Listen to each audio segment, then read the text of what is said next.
Setiap TPS yang tersebar di Kabupaten Oku tidak boleh lebih dari 300 orang pemilih.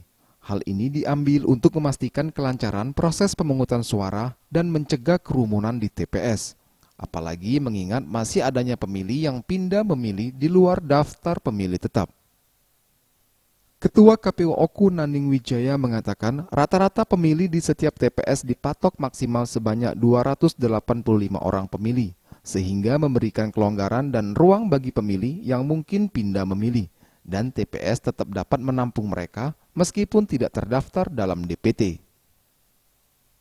Kabupaten Oku memiliki total 1.225 TPS yang tersebar di seluruh wilayah dengan batasan maksimal 300 pemilih di setiap TPS. Penerapan aturan ini diharapkan dapat meningkatkan efisiensi dan keamanan proses pemilu. Masyarakat Kabupaten Oku diharapkan dapat memahami dan mendukung implementasi aturan baru ini demi keberhasilan pemilihan umum yang adil, transparan, dan berkualitas.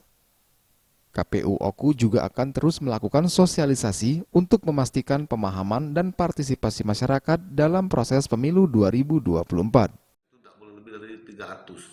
Jadi kita sudah buatkan rata-rata di setiap TPS pemilih itu paling banyak 285 karena untuk menampung kalau saja ada yang di luar DPT ini, artinya ada daftar pemilih tetap tambahan.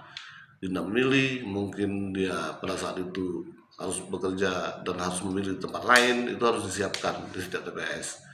Jadi jumlah TPS-nya tentu berbeda dengan pilkada yang lalu. Jumlah TPS-nya 1.225 TPS dan masing-masing maksimal 300 pemilih.